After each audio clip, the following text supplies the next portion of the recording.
Muy buenas amigos, ¿cómo estáis? Bienvenidos una vez más a Lejos de este mundo, a este programa dedicado a los amantes del lore, la fantasía y la literatura. Ha llegado el momento, compañeros, el pasado viernes concluyó la primera temporada de Los Anillos de Poder y bueno, podemos decir que termina la primera parte de una aventura poblada de claroscuros y emociones en la que hemos compartido impresiones, momentos, miedos, esperanzas, resoluciones, teorías y un cúmulo de acciones que yo, desde aquí personalmente, he podido vivir gracias a vosotros con gran incertidumbre y entusiasmo semanalmente. Así que bueno, no quería perder la oportunidad al comienzo de este vídeo de daros las gracias por los comentarios compartidos, el buen tono que ha imperado desde el primer momento gracias a muchos de vosotros en este canal, un buen tono que ha sido ajeno a las diferencias de opinión que hayamos podido tener y que pese a ellas hemos sabido sobrellevar tales diferencias para crear un clima de serenidad del que yo creo que Tolkien estaría orgulloso. Todo esto, por supuesto, pese a que, como sabéis, me hubiera gustado muchísimo más que los derroteros de la serie hubieran seguido otro rumbo, que se hubiera podido hablar de una verdadera adaptación de la obra de Tolkien y que se hubiera podido aunar un mayor cariño y tiento por la obra del profesor con añadiduras de otra índole tan propias del género de las adaptaciones. Esto lo quería decir al principio del vídeo y no al final porque para mí ha sido muy importante, una de las cosas más importantes de este trayecto, compartir cada semana con los que habéis estado aquí desde el principio, los que os habéis ido sumando, que habéis sido bastantes y os habéis incorporado a un buen clima y una buena atmósfera de lectura y de opinión. Pero de corazón que sea así para las siguientes temporadas, series, textos que sigamos tratando en este canal. En esta ocasión creo que podemos librarnos un poco de los resúmenes habituales, estoy seguro de que habéis estado presentes en otros análisis y al último capítulo en general, así que voy a tratar de ser sintético y dar mi opinión general sobre un capítulo que no me da ningún apuro decirlo, creo que ha sido el mejor de la temporada, aunque dicho final no ha sido tan memorable por las sorpresas que nos haya podido traer o por una resolución ultra dramática de los acontecimientos planteados en el episodio en sí, como por algunas escenas particulares que me han parecido emocionantes y por el ritmo trepidante del episodio. Por ello resumiré y opinaré de cada trama por separado. Aún así, que haya sido el mejor episodio quiere decir que la serie me haya entusiasmado, pues ojalá hubiera sido así. Yo de verdad que lo deseaba, muchos detalles me han hecho vivir momentos emocionantes, pero desgraciadamente los que os habéis pasado por aquí sabéis que mi opinión no es positiva y que me hubiera gustado muchísimo otro tono, otros personajes y otro tratamiento de los temas y de la esencia de la obra del profesor. Con esto amigos y sin más dilación, empezamos. Como siempre, estamos obligados a dejar de lado los textos, aunque van a ser varios los guiños y menciones que traslucen durante el episodio. El capítulo nos ha proporcionado respuestas a los pocos interrogantes con que llegábamos a este último episodio, pero también nos ha dejado con muchas más preguntas. El primer interrogante resuelto tiene que ver con la trama de los pelosos, la hermandad mágica de las sacerdotisas raperas y el extraño hombre del meteorito. Finalmente y sorpresivamente hemos confirmado que el extraño es Gandalf y lo hemos hecho tras una batalla entre las sacerdotisas y el extraño. Como sabemos, las primeras andaban tras el rumbo del extraño desde su primera aparición con el meteorito, convencidas de que este solamente podía ser Sauron. Este pensamiento se nos revela desde el comienzo del episodio, cuando tratan de persuadirle sobre su identidad y de llevarle a Rhûn para que domine y gobierne sobre los pueblos que viven en el este. Se nos traza una vinculación entre la constelación que busca Gandalf y la constelación que les muestra en aquel plato de madera enorme que poseen las sacerdotisas. Es interesante este punto por dos cuestiones. La primera es que de algún modo se nos hace ver que las sacerdotisas aguardaban la llegada de Sauron, pero también conocían la venida de un Istar, es decir, de un Maiar de la Orden, a la que más tarde pertenecerán Gandalf, Saruman y los otros tres magos de la Orden. Todos sabemos que los magos no llegan hasta el año 1000 de la Tercera Edad o que en algunas versiones los magos azules se anticipan a tal venida. Sin embargo, es una licencia que Amazon se ha tomado para introducir a un personaje que tenía gran conexión con el fandom de las películas y que no se han podido resistir a introducir, como tampoco lo han hecho a la hora de introducir a los pelosos. En segundo lugar, resulta llamativo porque a mi parecer, al menos, la sacerdotisa jefa parece tener un gran poder capaz de rivalizar con el de un Maiar. Cuando Gandalf las vence, y qué raro se me hace, de verdad, y cómo me fastidia que hayan metido aquí a Gandalf, siento mucho decirlo, cuando Gandalf las vence, se revela su forma espiritual, lo que no deja lugar a dudas de que estos personajes proceden de algún modo al mundo espiritual, tal y como también lo hacen los elfos, los Maiar y durante la Tercera Edad lo harán también los Nazgûl. Pero entonces, ¿quiénes son estas sacerdotisas? Aún no lo sabemos. ¿Y lo sabremos en algún momento? Pues no lo sé, me gustaría decir que sí, pero tengo la impresión de que al menos el guión de esta temporada, esperemos que no sea así en las siguientes, tiende a jugar con el olvido y la inmadurez del espectador más que con una correcta satisfacción de sus expectativas. Si lanzas una pregunta o das un dato, ubícalo o resuélvemelo, sobre todo si no es un misterio y lo vas a dejar luego descolgado. Está bien abrir un fleco, pero lo justo es cerrarlo o seguir dotándole de cierta incertidumbre, de cierto suspense. Quizás en temporadas venideras, cuando Gandalf llega al Run con Nori, se tope con más gente de esta orden y podamos encontrar respuestas a esta llamativa invención de Amazon.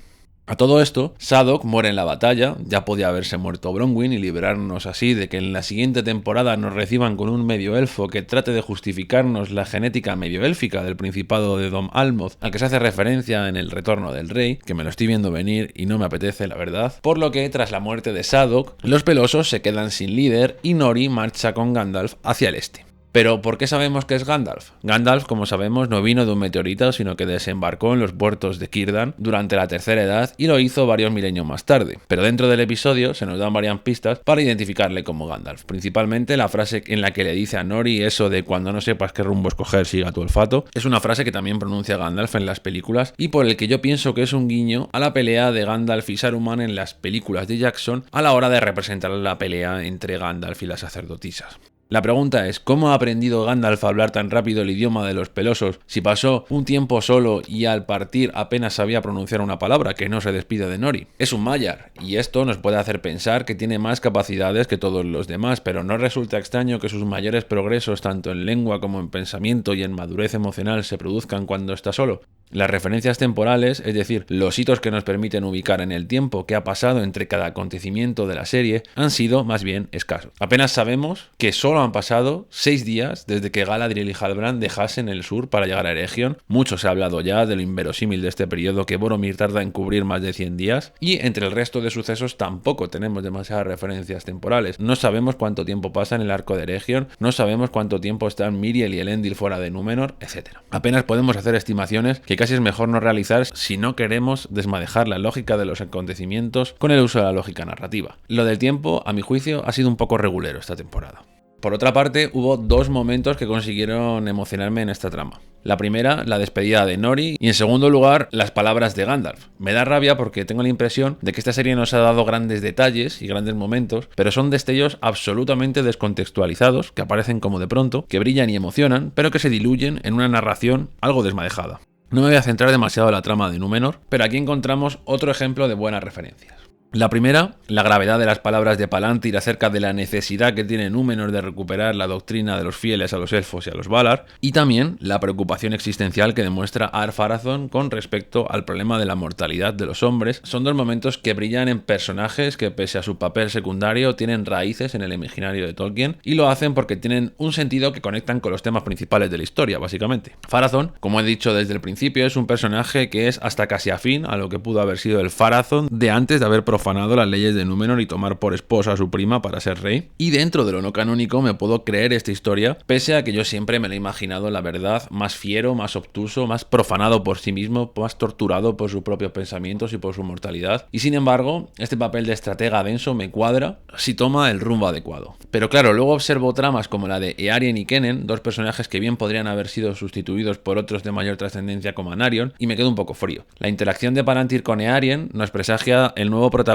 que la hija de Arendil va a adquirir en detrimento de la ausencia de su hermano en la trama de Númenor. Posiblemente, Eärien se convierta en una suerte de pivote narrativo entre la causa de los fieles de Miriel y Elendil y la de la casa del rey comandada por Pharazôn y por un inseguro hijo que, si no consigue nada, posiblemente funde un grupo tributo a los Beatles para tocar en los bares de Númenor. No sabemos con certeza qué habrá visto Eärien en la Palantir. Me quiero imaginar que será la destrucción de Númenor porque, como sabemos, esta Palantir está un poco bugueada y solamente muestra un clip, sea quien lo mire. Y por lo tanto tendremos que ver qué hace Eärien con esa información y qué papel juega en el futuro de las decisiones de Númenor. Con esto vamos al punto más importante, a la trama que sin duda más interés ha suscitado con razón, que no ha sido otra que la de Eregion, Galadriel, Celebrimbor, Sauron y la forja no ya de los anillos de poder en general, sino de la forja de aquellos anillos cuyo poder de conservación va a permitir a los elfos de la Tierra Media renovar por una temporada más su presencia en los anillos de poder. Porque así es, amigos, en la serie, al contrario que en los libros, los elfos, o mejor dicho Celebrimbor, no realiza ningún programa de entrenamiento y antes de forjar los anillos menores, los de los hombres y los de los enanos, forja directamente los anillos de los elfos gracias al mithril y el oro y la plata de Valinor que se hallan en la bella daga de Galadriel. Si somos justos, hay que conceder que tiene sentido dentro de la lógica original de la serie y no de la obra de Tolkien, por supuesto, que forjen solamente los anillos de los elfos, pues en realidad era el único problema abierto desde que descubrieron que estos estaban siendo afectados por una enfermedad incurable que tiene que ver con su mortalidad y su naturaleza. Pero espera, ¿era este el único problema? ¿No había planeado Celebrimbor ya desde el principio un gran proyecto para el que necesitaba una enorme fragua, la ayuda de los enanos, y que, en efecto, llevaba desde el principio de la temporada? ¿Cuál era este plan? Por una interacción que Halbrand y Celebrimbor tienen en el momento de conocerse, cabe presumir que debe ser una obra que involucre las gemas que más tarde terminarán incrustadas en los anillos. Celebrimbor nos dice: al igual que Fëanor fue capaz de cristalizar la esencia de Valinor en los Silmarils, yo quiero hacer lo mismo con la Tierra Media. A mí esto me ha parecido un bonito detalle. Quizás fuera ese proyecto, pero ¿en qué consistía?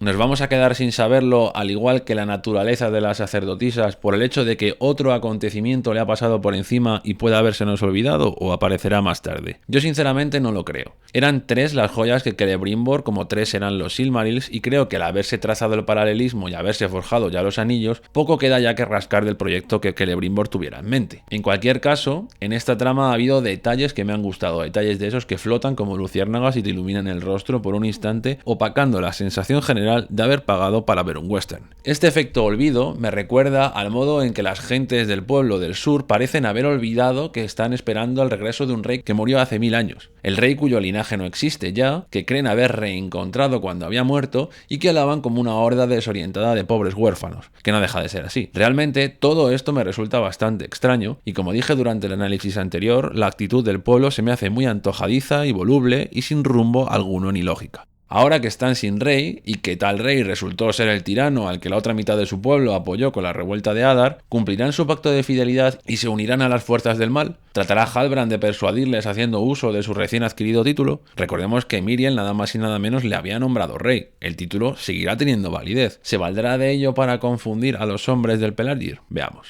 El primer detalle que me ha gustado ha sido el ya mencionado, las ambiciones de Celebrimbor por aproximarse a la sombra de Fëanor y de su obra. Este es un aspecto crucial en la obra escrita del profesor que caracteriza al elfo Noldor, siendo lo que motiva en los libros que acepte el plan de Anatar. Celebrimbor desea grandeza, canciones y realizar una gran obra, como lo hiciera su familiar Fëanor. Algo de eso vemos en la fugaz relación que traza con Halbrand durante el breve lapso en que se conocen, lapso que de nuevo cuya duración nos es desconocida. Vale que Halbrand sea Sauron, pero tan rápido se ganan las voluntades de Celebrimbor, Miriel, Galadriel a lo largo de la serie y nadie sospecha nada. ¿Cómo surgen tan rápido las suspicacias de Galadriel con Halbrand después del intenso lazo que había forjado durante los 7 capítulos anteriores y después de ver del efecto que tienen las palabras de un pobre hombre ante la misma reina de Númenor? Entiendo que pueda ser así, es Sauron y es literalmente Jesucristo en signo negativo, pero me hubiera encantado que esta trama se hubiera cocido más a fuego lento y las sospechas hubieran sido algo más paulatinas. El segundo aspecto que quiero destacar es el que probablemente haya sido el momento más intenso, dramático y potente de toda la temporada: la manipulación mental de Sauron sobre Galadriel a través de sus juegos e ilusiones.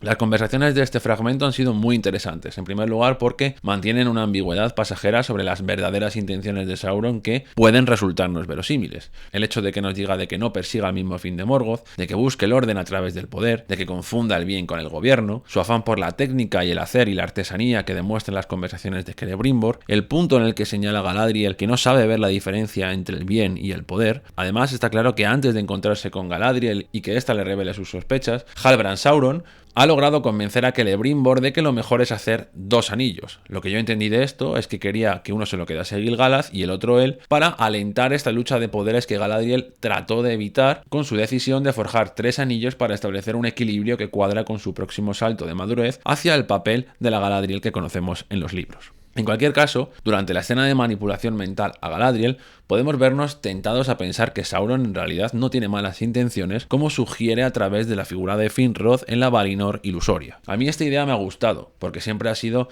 parte del juego de Sauron confundir a sus enemigos y valerse de sus buenas intenciones y deseos para volverlos en su contra. Así pasa con los anillos, por ejemplo. La escena en general goza de un gran dramatismo e intensidad. Se me hace un poco parecida al final de Evangelion por el uso de este recurso en el que todo se resuelve al final de golpe y porrazo un poco abruptamente, pero consigue cierto efecto. Además, a través de este juego mental de Sauron, intentan plantear un recorrido por algunos de los escenarios por los que Galadriel había pasado durante la serie, como es Valinor y la Barca. Esta escena, la verdad es que la he visto 3 o 4 veces porque me ha gustado bastante, pero me ha vuelto a recordar que no conocemos por qué Halbrand estaba en mitad del mar en el momento en el que Galadriel se tira del barco. Esto espero que tampoco suceda en el efecto olvido y que nos lo puedan explicar de alguna manera. ¿Quién exilió a Sauron? ¿Fue Adar? ¿Sabía Sauron de alguna manera que Galadriel estaba huyendo y pretendía un encuentro azaroso con ella? Me parece demasiado rebuscado, pero esto debería tener alguna explicación. Tenemos temporadas para que nos lo expliquen, pero esperemos que no lo dejen colgado, porque es algo bastante interesante. Además, como seguro que habréis percibido, Halbrand le promete a Galadriel hacerla más fuerte que los cimientos de la tierra, toda una reina, y estas son palabras que Galadriel pronuncia al pasar la prueba del anillo cuando Frodo y la compañía llegan a Lórien durante la Comunidad del Anillo. Una escena emocionante y bien construida. Por otro lado, las palabras de Halbrand a Celebrimbor, en las que afirma que puede considerar sus consejos como un regalo, hacen una clara alusión indirecta a Anatar, el nombre que Sauron utiliza en los libros durante su estancia en Eregion, principalmente nombre que quiere decir el Señor de los Dones. Otro momento que me ha sacado una sonrisa es el momento en el que Halbrand le dice a Galadriel que ha tenido muchos nombres desde que rompió el primer silencio, como haciendo una clara mención a su presencia en la música de los Ainur. Con esto y un bizcocho, amigos, terminamos el último análisis de la serie de los Anillos de Poder. Ha sido un placer compartirlo con vosotros, la verdad, y nos vemos en la próxima, amigos. Que tengáis una feliz semana como siempre, disfrutad, ser felices y leer a Tolkien, que siempre está genial.